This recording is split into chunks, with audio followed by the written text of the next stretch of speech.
The champagne flute quivered delicately in my grasp as I observed our beautifully intertwined family come together around the dining room table. As the celebration for my husband Robert's 50th birthday unfolded, the atmosphere buzzed with joy, filled with laughter and the melodic clinking of silverware.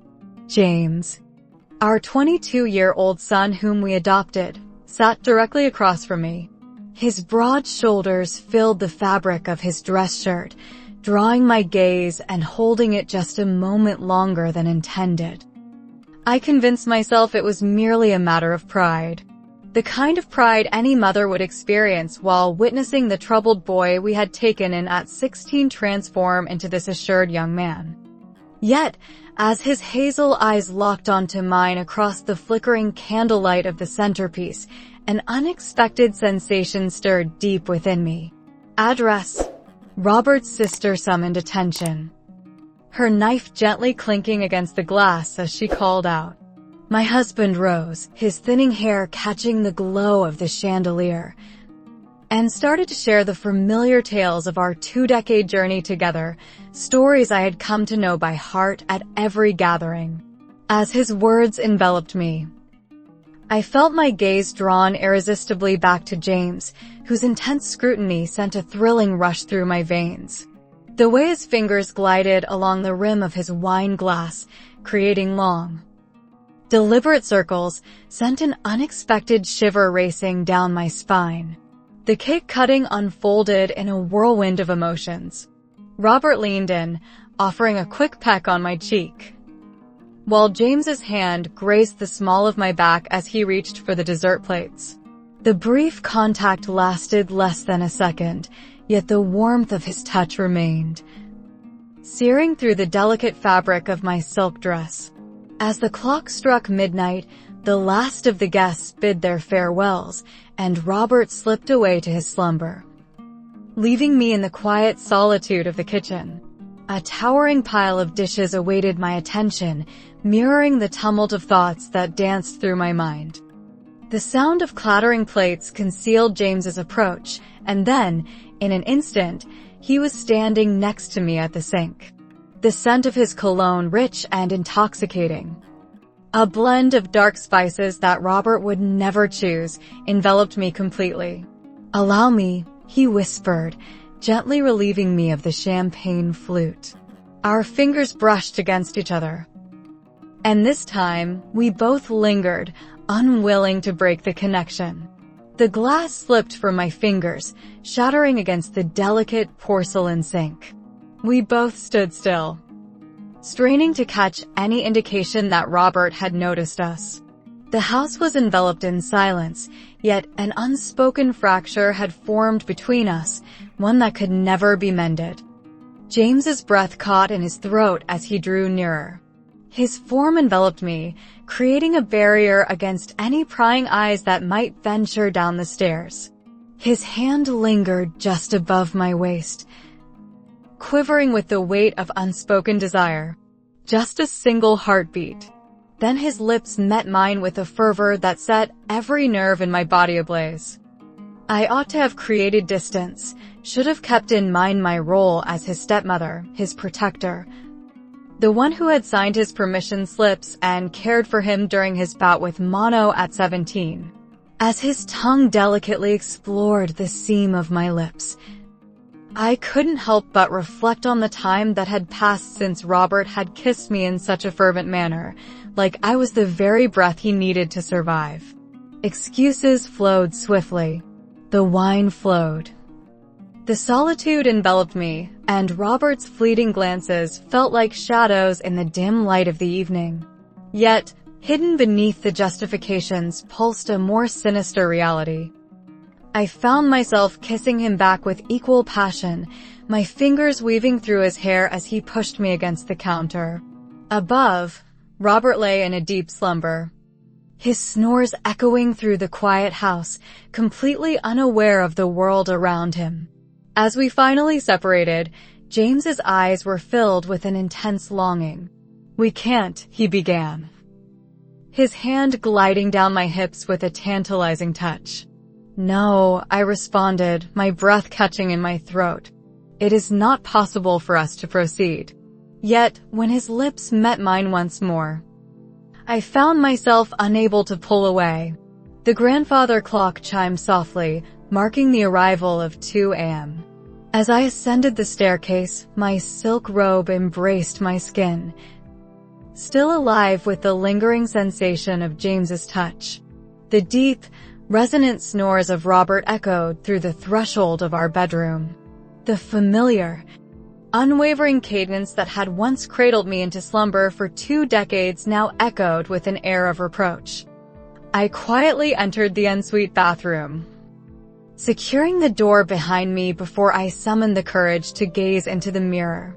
My lips were plump and inviting, my hair tousled in a way that hinted at passion, and my eyes sparkled with a mischievous glint reminiscent of youthful indiscretions.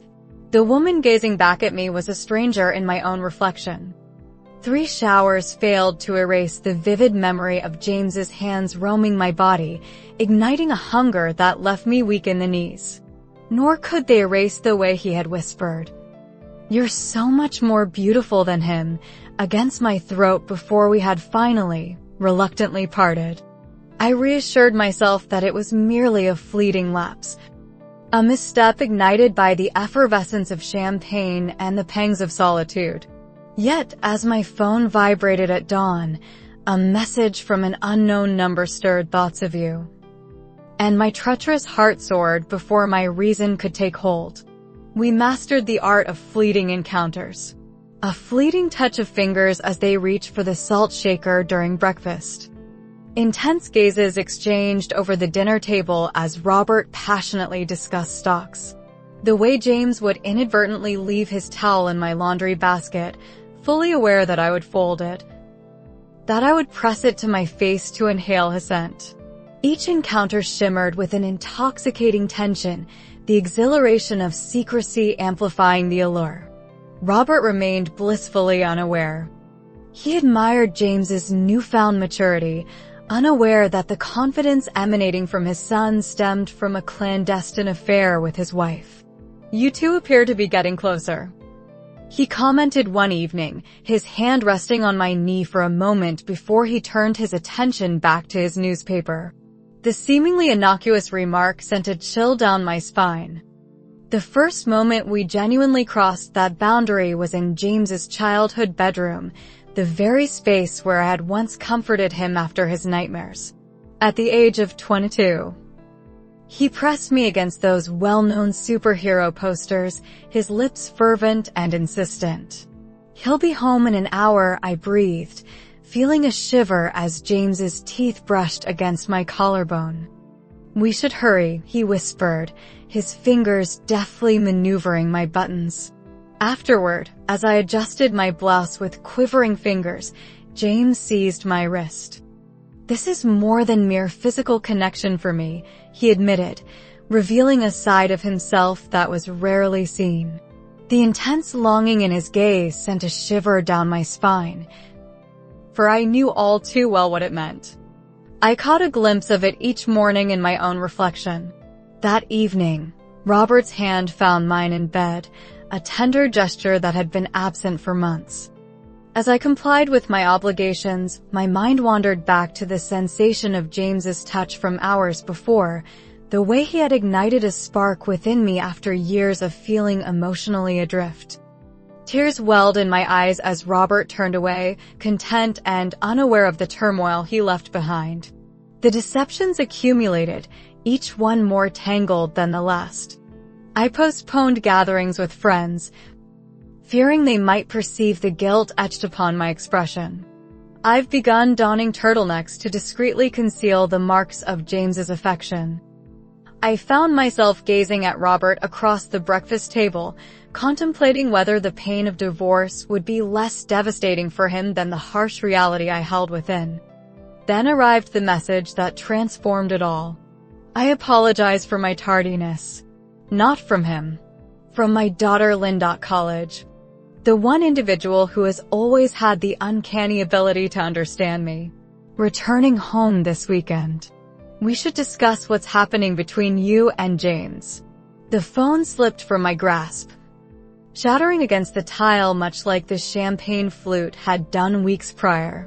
This time, there would be no gathering of shattered fragments. Emily's sudden appearance left me in a flurry, desperately trying to conceal the traces of our hidden affair.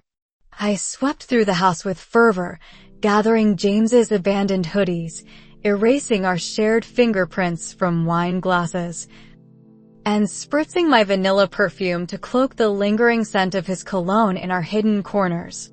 As her key clicked in the front door, I sat rigidly on the living room sofa, anticipation coursing through me. My hands were clasped together in my lap, a bit too tightly. A magazine lay open to a page I had yet to explore. "Mother," Linda lingered in the doorway, her college backpack casually draped over one shoulder, her eyes narrowing with a hint of suspicion. At 20, she had come into possession of Robert's keen, analytical gaze, the one who made defendants shift uncomfortably in his courtroom. Now it held me captive on the sofa, much like a butterfly delicately affixed to a display board. I brewed a pot of coffee that remained untouched by either of us. The silence that enveloped us became sharp and biting. "So, it's James, is it?" With a sudden burst of emotion, she slammed her mug down, the sound echoing in the silence. Rich brown liquid spilled onto the granite countertop, mirroring the undeniable truth that neither of us could hold back any longer. "Oh, Mother, I've noticed the way your gaze lingers on him. The manner in which you both vanish after dinner." Her voice trembled with emotion. "Convince me that my thoughts are merely figments of my imagination." The denial slipped away from my lips. My daughter's expression, reminiscent of Robert's in its sincerity, fell into disarray. That night, James pinned me against the icy garage wall, his hands calloused with urgency. "We could leave tonight," he whispered softly against my neck. His typical assurance lay in ruins. "Simply load up the car and Lind understands." The words lingered on the tongue like the bitter remnants of a fire long extinguished. His hold grew firmer. "What does it matter? She isn't my biological sister. Robert is not my biological father." The nonchalant manner in which he brushed aside our family sent a wave of unease through me. For the first time, I glimpsed the boy hidden within the man. Filled with fear, he was an orphan in every sense, grasping onto me as if I were his lifeline amidst the tempest we had conjured together. Robert's headlights glided through the garage windows, casting a soft glow that hinted at the secrets hidden within. We separated as if we were fugitives. At dinner, the atmosphere was thick with unspoken words, palpable enough to be sliced through with a knife. Linda gazed at her plate, tension evident in her clenched jaw. Robert continued to chatter about a case, completely unaware of the way James's foot gently caressed my ankle beneath the table. As Linda rose abruptly, the chair let out a sharp screech, causing us all to startle. "I can't do this," she whispered, her voice trembling, before darting up the stairs. Robert's gaze lingered on her as she walked away, his eyes wide with surprise. "What was that all about?"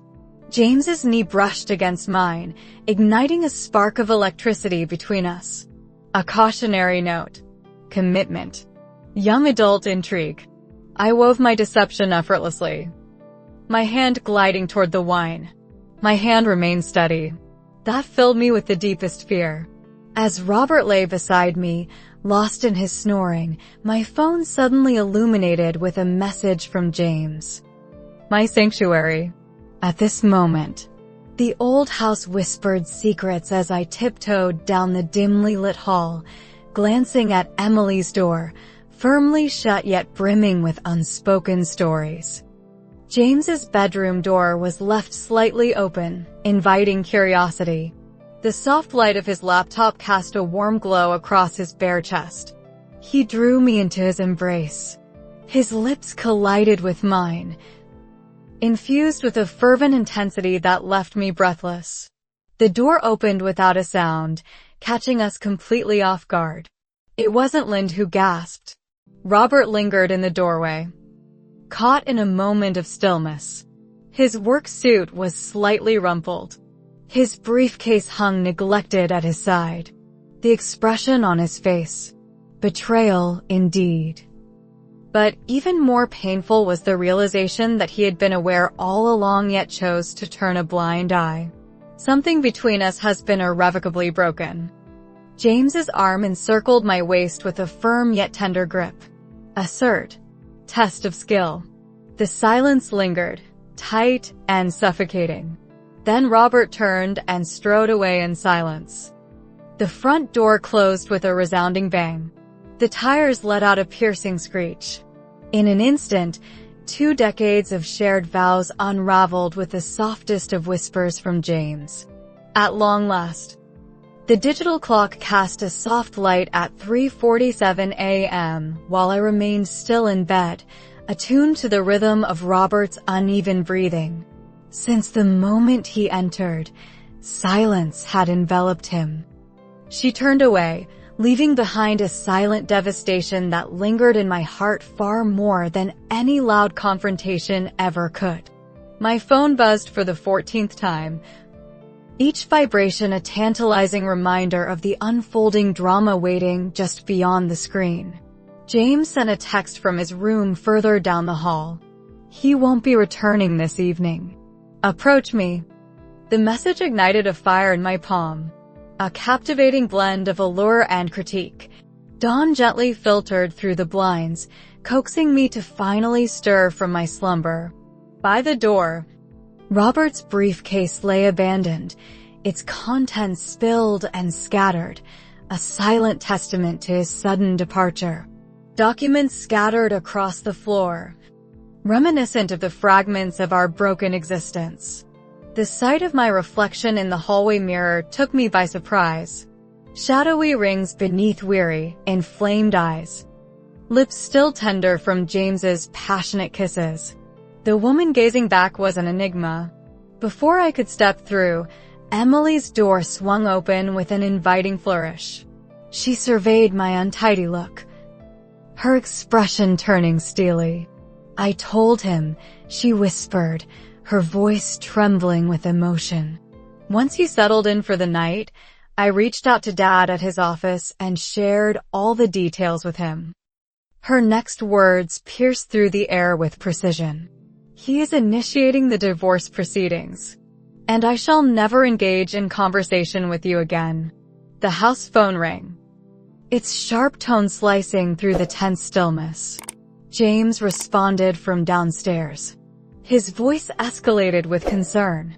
As I entered the kitchen, I found him looking pale, the receiver hanging loosely from his fingers. He mentioned that it was the hospital. Father. Robert found himself in an unfortunate accident. The way he continued to refer to him as Dad only deepened the wound. There are suspicions that he may have indulged in alcohol. His vehicle collided with a guardrail along the interstate. The emergency room was permeated with the sharp scent of antiseptic mingling with the bitter aroma of subpar coffee. Robert lay motionless beneath the cold, sterile glow of the ICU monitors. A haunting stillness enveloping him. His forehead was stitched with precision, his right arm encased in a cast. The young resident paused, contemplating their words before finally breaking the silence. Your husband's blood alcohol content exceeded the legal limit significantly. The officers reported discovering an empty bourbon bottle resting in the passenger seat. James slumped into a plastic chair, his head cradled in his hands. I reached for him instinctively. Yet he recoiled in surprise. This is our fault, he murmured, his voice barely above a whisper, as if the weight of the words was too heavy to bear alone. The epiphany washed over him like a tidal wave, overwhelming and undeniable. What we had accomplished, whom we had wounded. At last, he raised his gaze. His eyes reflected a burgeoning dread. Oh my goodness. He embodied the essence of a father in every significant way. The television in the waiting room aired a morning news segment detailing a high-profile judge's unfortunate incident involving drunk driving. My heart sank as Robert's polished headshot appeared on the screen, juxtaposed with images of our ravaged colonial home. The text at the bottom scrolled by. Reports suggest that difficulties within the marriage may have played a role in the incident. James's phone vibrated softly, signaling the arrival of a new message. His expression grew somber as he revealed the screen to me. A gossip blog had already seized upon the tale, featuring veiled quotes that hinted at a troubled bond with his stepmother. The comments section resembled a desolate graveyard for our reputations. By noon, the initial reporter reached out to the hospital. By 2 o'clock, photographers had settled into the parking lot. At 3, Robert stirred just enough to catch sight of me by his bedside before he turned his face to the wall. The nurse gently advised me to take my leave. The house seemed vast and empty in the absence of Robert's vibrant spirit. James strode through the kitchen with restless energy, raking his fingers through his hair, leaving it tousled and wild. "We must take the initiative," he declared abruptly, snatching his keys with determination. "I plan to have a conversation with Linda to help her see my perspective. What is there to understand?" I felt the dam finally give way. What did we sacrifice our family for? A captivating and intricate fantasy. The words lingered in the air, harsh and inescapable. James's expression turned steely. "You certainly didn't appear to find it twisted when you were whispering my name in delight last night." The harshness in his voice took me by surprise. This was not the fragile boy I had encountered in the hospital. This was a completely different individual. The doorbell chimed softly. Beyond the frosted glass, I noticed a pair of uniformed officers. My veins ran cold. James responded as I lingered in the hallway, absorbing snippets of the dialogue. Restraining order. Maintain a distance of 500 feet. Please. The request from Judge Whitmore. As the door clicked shut, a tremor coursed through James's hands. "He's prohibiting my presence in the house." "From you, my dear." The unvoiced suggestion lingered in the air, thick with meaning. Robert was fully aware of the perfect way to discipline us both, without any formal connections. James found himself without a stake in this family. Myself. As he carefully folded his clothes into the duffel bag, my gaze was drawn to the framed photo resting on his dresser. All 4 of us gathered at his college graduation, Robert's arm confidently draped around his shoulders. James noticed my gaze and purposefully flipped it over, concealing it from view.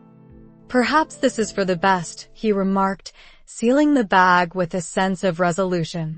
There was neither a farewell kiss nor a vow to stay in touch. The faint sound of the front door clicking shut lingered in the air, accompanied by the profound realization that I had lost them all. My beloved husband, my cherished daughter. And now the young man I had naively believed held affection for me. The stillness enveloped the room, heavy and profound. A news van glided to a stop at the curb, its presence a harbinger of unfolding events. Within the confines of the refrigerator, the remnants of Robert's birthday cake lingered, a sweet reminder of celebrations past. The moment that ignited everything, I gracefully descended to the floor. The burden of my decisions felt suffocating, leaving me gasping for air. A phone rang softly in the distance, its sound echoing through the air. Most likely just another journalist. Or perhaps the attorney specializing in divorce cases. Or the hospital bearing grim tidings regarding Robert's condition. I chose not to respond. Silence enveloped the moment, leaving no words to bridge the distance between them. The restraining order arrived on pristine legal paper. The ink of Robert's signature loomed before me, a stark reminder of unspoken truths. 2 unassuming pages that dismantled 2 decades of marriage with chilling precision. I ran my fingers over the embossed letterhead, feeling a strange numbness wash over me. The phrase, irreconcilable differences, making minimal effort to convey the extent to which I had irrevocably shattered our existence. The voice of my attorney hummed softly in my ear. Matters concerning the division of assets and the provision of spousal support.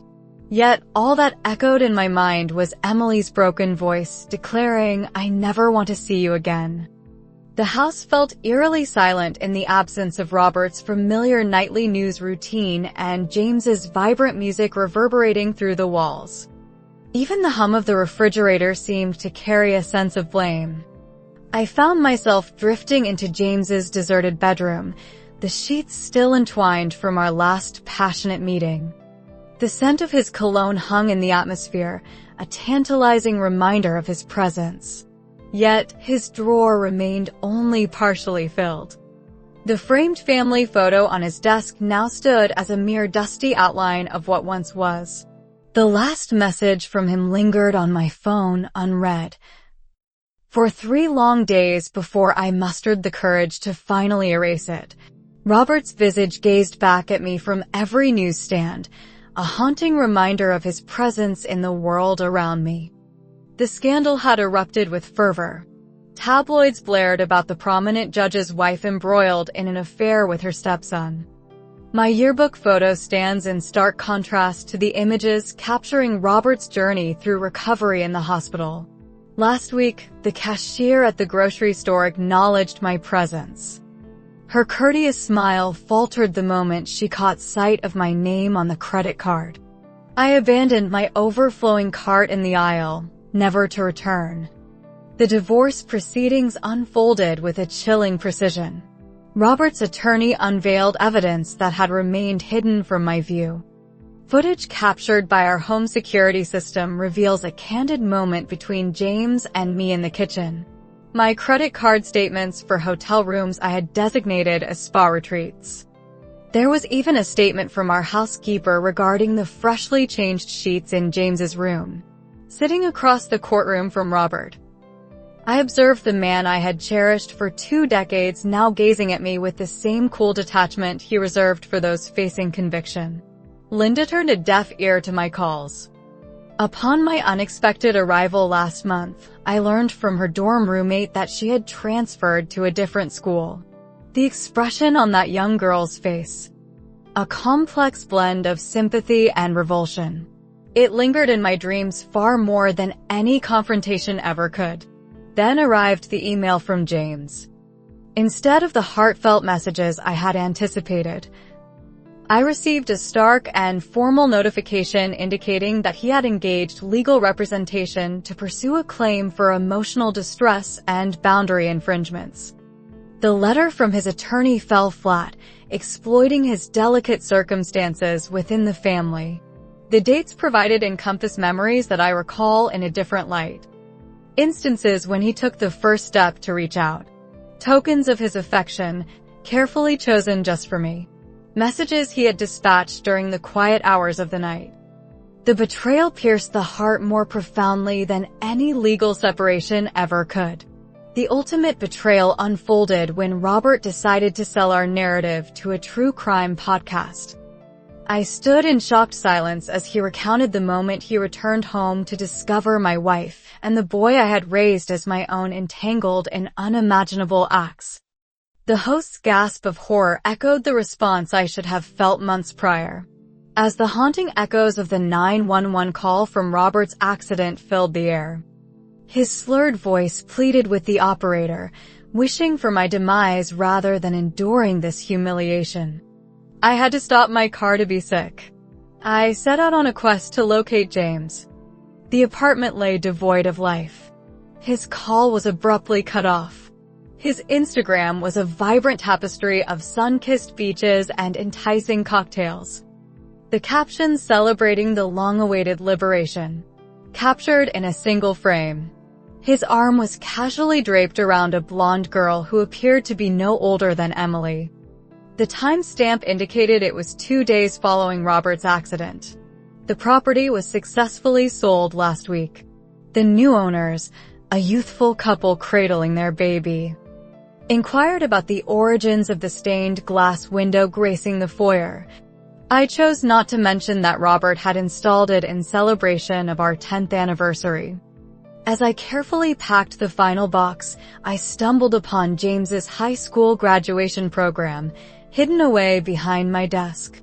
His playful scrawl danced in the margins.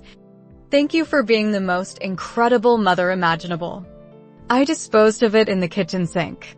Here I find myself in this temporary apartment, enveloped by a sea of half-unpacked boxes.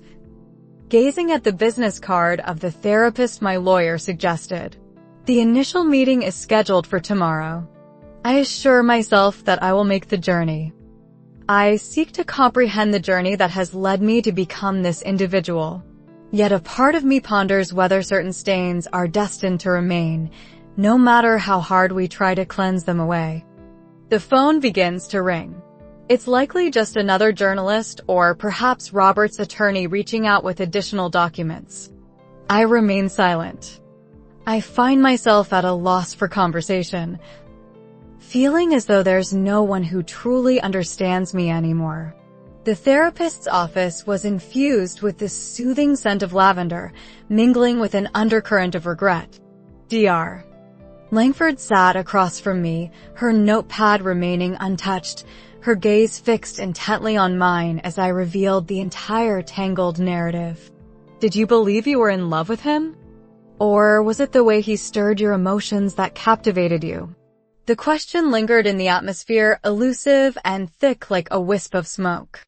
I found myself at a loss for words.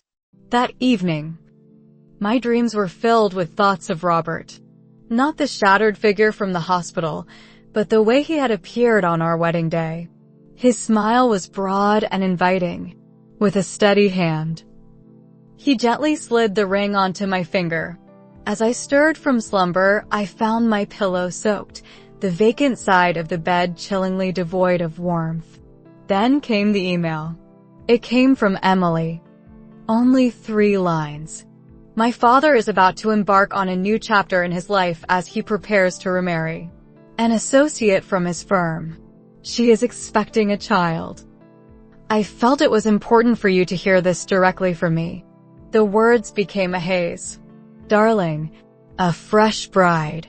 Life has been wiped away. I made my way to Robert's new residence. A contemporary home featuring a charming wraparound porch, a delightful contrast to our traditional colonial style. I simply walked in without knocking.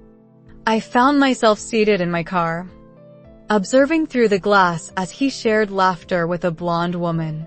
His hand gently cradled her rounded belly. Linda was present as well, gracefully arranging the table with care. Her smile was effortless, reminiscent of a time long past. They appeared to be filled with joy. They appeared to be a close-knit family. In the end, James discovered my presence regardless. He arrived at my apartment without prior notice. His sun-kissed skin radiated warmth, his hair took on a sunlit hue, and a gold chain sparkled enticingly at his throat. "Did you think of me?" he inquired, a smirk playing on his lips as if the events of the past year were nothing but a distant memory.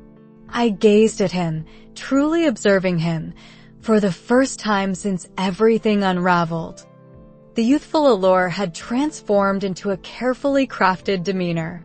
The tenderness I had once cherished had vanished, supplanted by a chilling assurance that sent shivers down my spine. "You took advantage of me," I stated.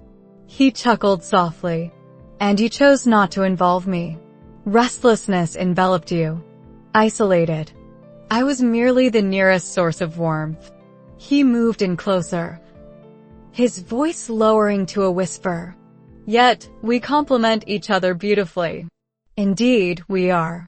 For a fleeting moment, uncertainty washed over me. The recollection of his touch, the way he ignited a spark within me after years of feeling invisible, still coursed a forbidden warmth through my veins. Then I considered the arrival of Robert's new little one, of Emily's revulsion, of the life I had reduced to mere embers. I took a step back. Leave, please. James's confident smile vanished. Your perspective will shift. However, I chose not to. The following morning, I secured a one-way ticket to a quaint coastal town, a place where my identity remained a mystery to all. I traveled with minimal belongings. Only garments. A handful of childhood photographs of Emily, and the wedding ring I had discreetly stored away in my jewelry box. The therapist once inquired if I felt any remorse about it. The undeniable truth. There were days when the ache of missing James consumed me entirely. There were days when my feelings for him turned to disdain. Yet with each passing day, my self-loathing deepened. A taxi horn blared from outside. I cast a final glance around the vacant apartment. Then I gently closed the door behind me. Not every tale concludes with a joyous resolution. Some simply come to a close.